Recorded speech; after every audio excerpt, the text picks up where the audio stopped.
budget allotments, part two.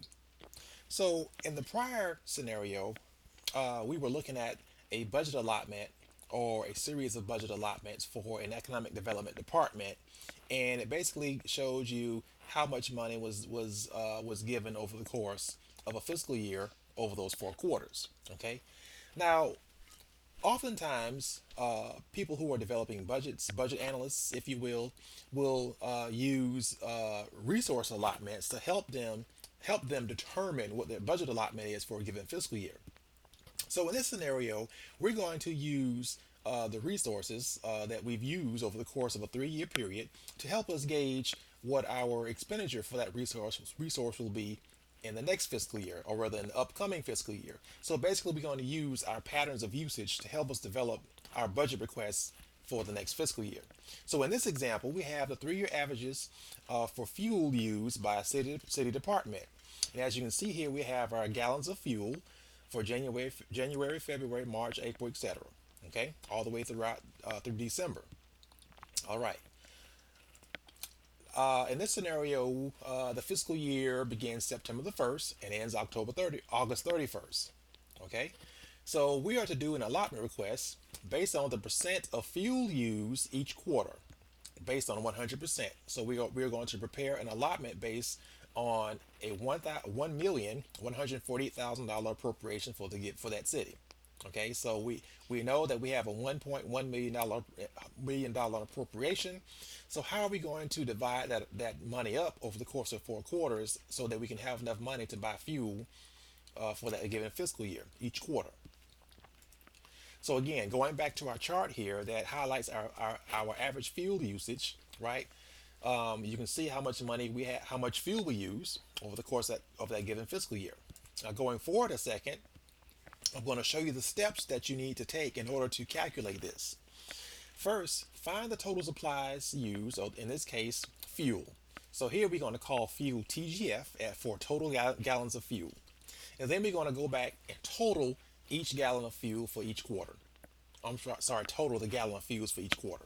So here, for example, if quarter one started in, well, actually quarter one starts September, so we would go September, October, November.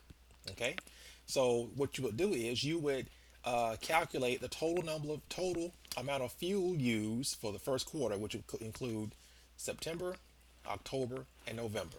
Okay, so whatever that total is, that's your total for a given quarter for the first quarter, and then you would just do the same thing for the remaining 3 quarters of the fiscal year. Okay, so given that, right, we take the total of the quarter and then divide that by the total gallons of fuel. So again, we have our total for our quarter, but you also have to remember to get the total for the whole fiscal year. Okay, and so you're going to divide your quarter total by your fiscal year total, and whatever percent that is, that's what you're going to use to tell you how much money you're going to allocate over the course of that fiscal year from the 1.1 million. So now we know that our percentage, so say for example, once we total up the first quarter and we divide it by the total gallons of fuel, and that came to be 28%, then what we will do is we will basically multiply the total appropriated amount, which is the 1.1 million, times the 28%, right? And that's how much money we would allot, right, for that quarter. And that's generally how that works. Now, before I end this video, I just wanted to talk briefly about allocations. Okay, now don't confuse allocations with allotments.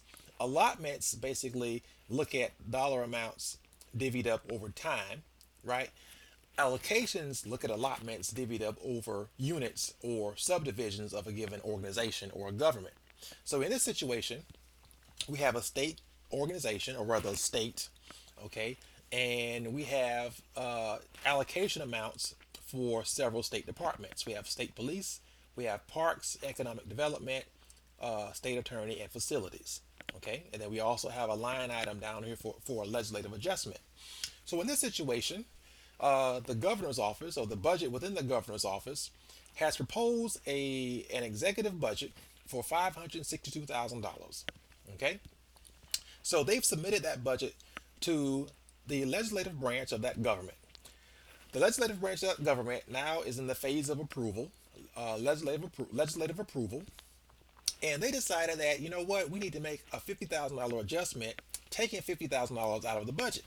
Okay, so then when it happens, they will send the budget back to the executive branch so that the executive branch can figure out how to make this adjustment. See, the if you notice, the legislative branch did not give them any direction as to where that money is going to come from. So now it's up to the executive branch to decide where to take that money out. And as you can see here in our adjusted column, we have 25,000 was taken from police, 5,000 was taken from parks, and 20,000 was taken from the state attorney's office. Okay, and that gives us a total of $50,000 to match the requested adjustment amount.